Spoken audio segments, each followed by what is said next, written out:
Euclid's division lemma.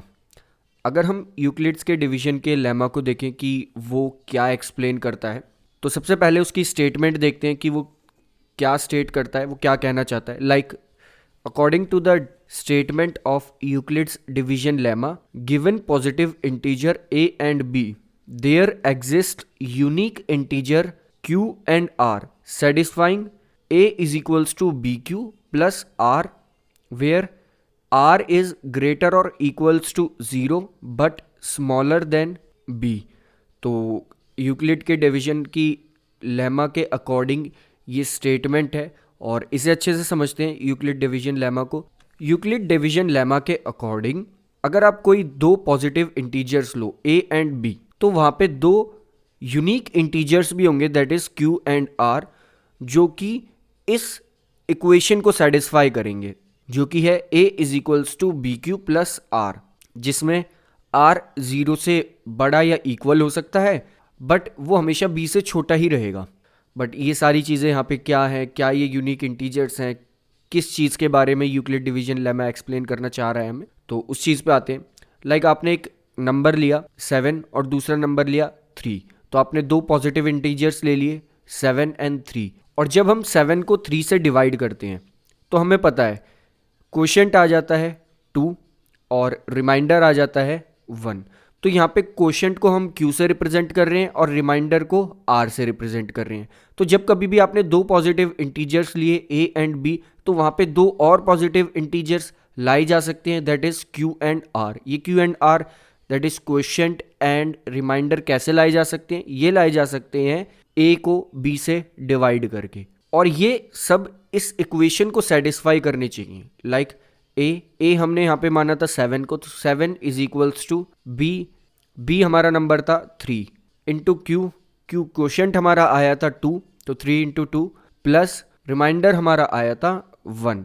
और हमें ये पता है कि हमेशा रिमाइंडर उस नंबर से तो छोटा होता ही है जिस नंबर से डिवाइड किया जाता है, जिसे हम डिवाइजर भी कहते हैं। तो एक तरह से यूक्लिड डिवीजन लेमा हमें वो डिवाइड करने वाली इक्वेशन को ही एक्सप्लेन करता है, जो कि हमने अपनी प्रीवियस क्लासेस में भी पढ़ी थी, that is dividend is equals to divisor into quotient plus reminder.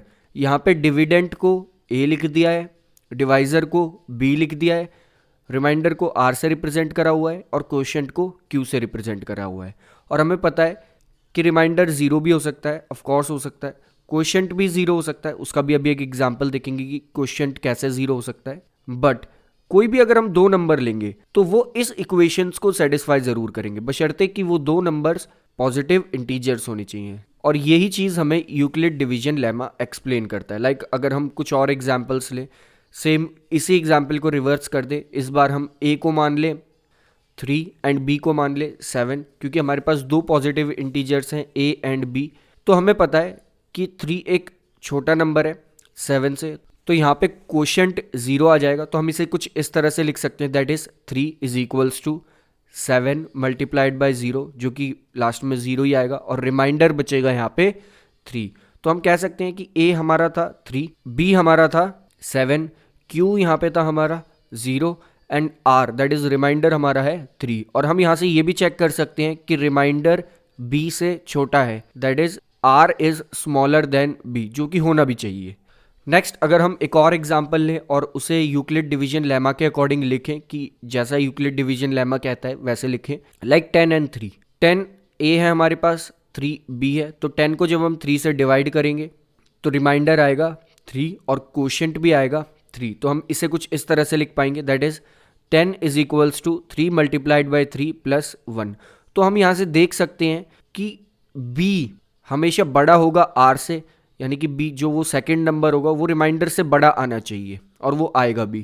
और हम आगे इसी चीज़ का यूज़ करेंगे कि b हमेशा बड़ा हो r से, और r या तो 0 के इक्वल हो सकता है, बट 0 से बड़ा तो होना ही चाहिए, क्योंकि रिमाइंडर कभी भी नेगेटिव में नहीं आ सकता, यानी कि वो 0 के इक्वल हो सकता है या उससे बड़ा हो सकता है, बट 0 से छोटा नहीं हो सकता। सो यूक्लिड डिवीजन लेमा के अकॉर्डिंग अगर हम दो पॉजिटिव इंटीजर्स लें a एंड b, तो वहाँ पे दो और यूनिक इंटीजर्स होंगे, that is q and r, जो कि इस इक्वेशन को सेटिस्फाई करेंगे, जो कि है A is equals to B Q plus R, और यहाँ पे आर 0 से बड़ा या इक्वल हो सकता है बट हमेशा बी से छोटा होगा। ये चीज़ हमें फर्स्ट थ्योरम में पता चलती है, that is the theorem of Euclid divisions lemma.